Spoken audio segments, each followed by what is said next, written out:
What is up guys, Zach here from the Chaos Galaxy, and today I'm going to be doing the final planet profile for set 3 of the Chaos Galaxy trading card game for the forest / nature planet of Gaios.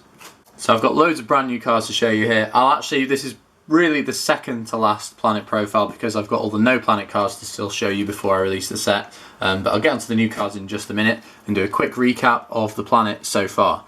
Also, just before I get into this, if you want to support the channel, please subscribe, like this video, and in the description below there'll be a link to the online store where you can get your hands on some Chaos Galaxy packs, and you can support the channel that way too. So the planet Gaios is a planet that's based around combos. Because it's kind of nature based, everything's supposed to work in harmony, like this sort of circle of life and a balanced ecosystem to overpower your opponent using tactics, and it's quite a skillful planet. The planet card reads: once per turn, you can kill one Gaios creature on your planet to add a Gaios creature with the same amount of stars but a different name from your galaxy to your hand.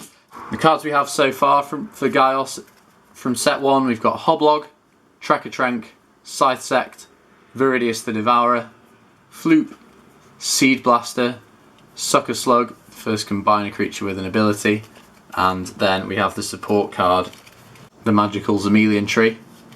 Set 2, we've got 6-star Gigantros, Taupe Swinger, Tiki Tok, Gomp, Nature Knight, Aplu, and then the support card Treasure Swamp. We then have the starter deck, which introduced the Night Jungle archetype based around permanent resource cards. We've got Uram, King of the Night Jungle, Tomga, Beast of the Night Jungle, Cracker the Beast, Glur, and then the trees of the Night Jungle, Heat, Iak, Akru, and Guok, making them... we've also got the Forbidden Fruit of the Night. That makes this the biggest archetype in the game, which is quite cool. We've then got Elite Trekatrenk, Lupul Leaf, Notum of Vines, Smud the Mud and Smud the Swamp, and Solomancer to round off that starter deck, or base galaxy. So I'll get onto the brand new cards from set 3 now.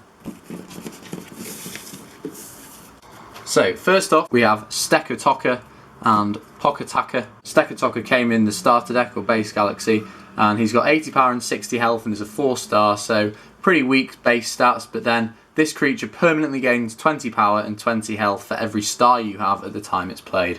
Poketaka is similar. His first release will be in set 3, so he's got 60 power and 80 health, and he reads: when you play this card, he permanently gains 20 power and health for every point you have.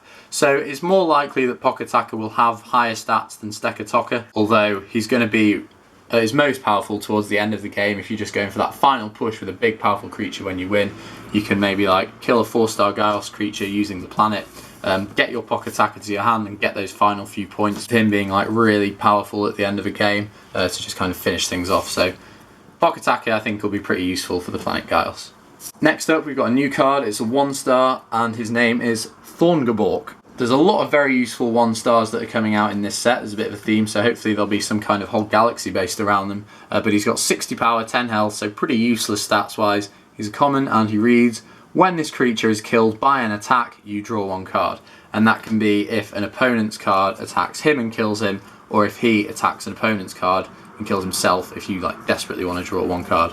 But yeah, a really powerful 1-star creature that goes with cards like Shockerfly, if you want to read his ability, and Frasbolt, which is another useful 1-star card in set 3.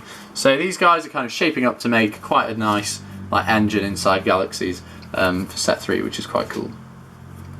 Next up, we've got Ozokai. Already shown you this dude as well. When you cosplay him, you get to add an Ozo block from your Galaxy to your hand. However, you can't play it this turn. If you haven't seen the Ozo archetype, there'll be a link in the description to their Archetype 101's video.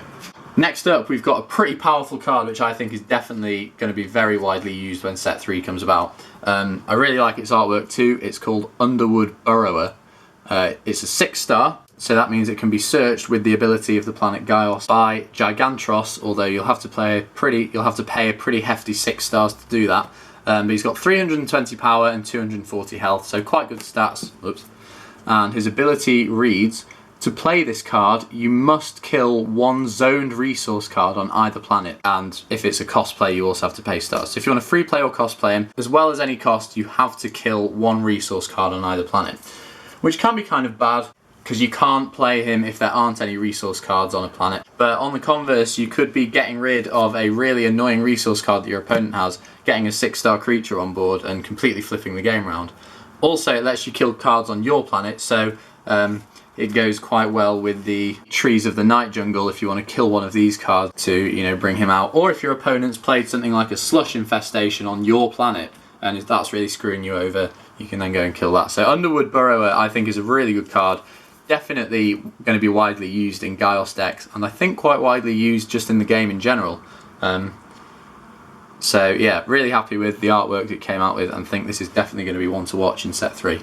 Next up, just speaking of the Night Jungle cards, we've got another new Night Jungle creature. I know this is a very popular archetype, and this is the new one, Gorul, Beast of the Night Jungle. 160 power, 110 health, 3 stars.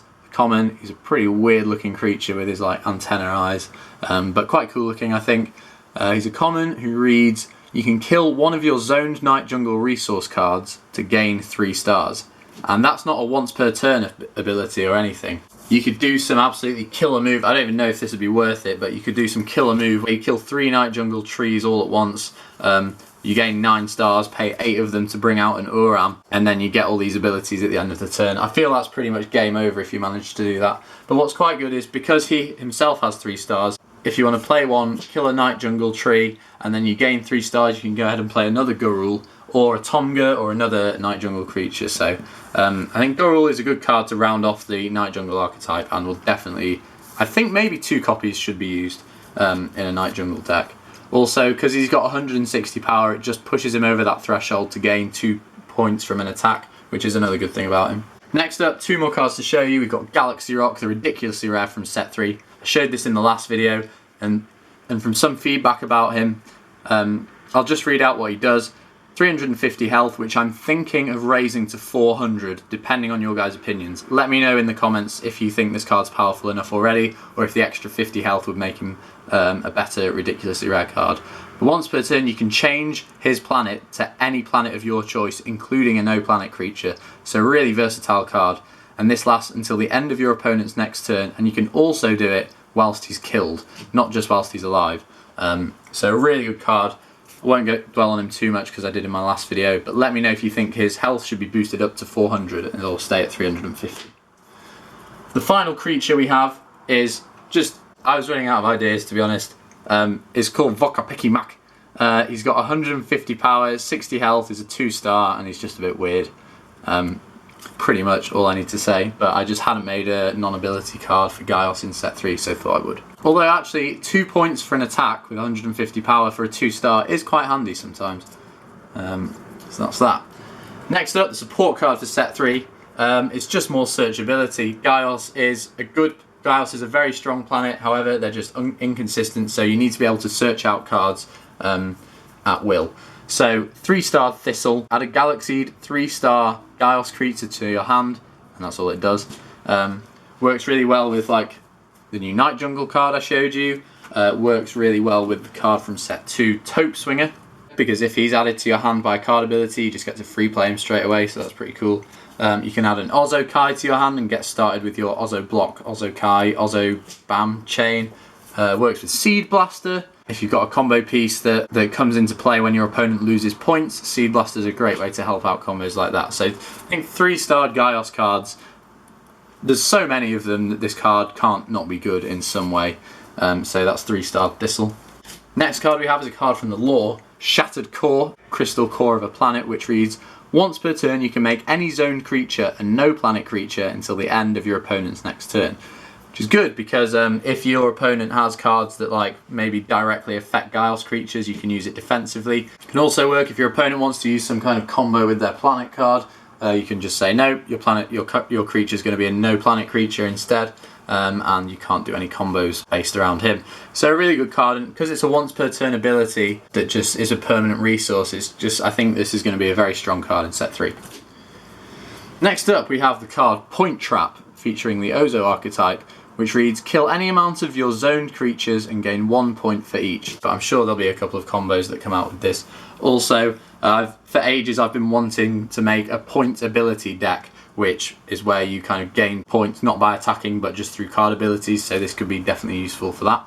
And the last card I have to show you in this video is an activator card. It was going to be released in set 2, but I decided to delay its release until set 3, and it is Activation Activated Activator featuring Guardian Mutant Space Worm, which protects your card from activators.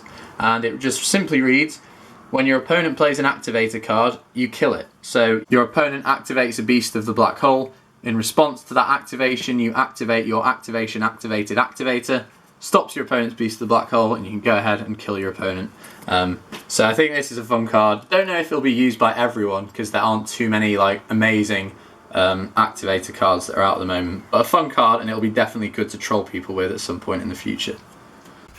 So overall, really happy with how Gaios has come out for set 3. Some very strong cards like Underwood Burrower here, Thorngabork, although not physically strong, he's going to be good, and just more support for this planet in general is good because there's just so many combos now opening up with it. It's going to be really interesting to see what people do with the planet Gaios in set 3. Of course, the new Night Jungle support. Night Jungle cards are quite competitive anyway, so this should just give them that little boost to make them better. Maybe competitive up there with Barrow decks, so that's really cool to see. But apart from that, guys, not got much else to say, but please like, comment, subscribe, get your hands on some Chaos Galaxy packs if you want to support the channel. There'll be a link to the online store in the description below. Follow me on Instagram at Chaos Galaxy TCG. Enter my designer card contest that's still on for another week or so if you haven't already. There'll be a link to that in the description below, and you get the chance to have your own card designs in the Chaos Galaxy TCG, like printed as professional trading cards, which is pretty cool. So enter that if you're feeling creative. But apart from that, I'll see you guys next time. Bye.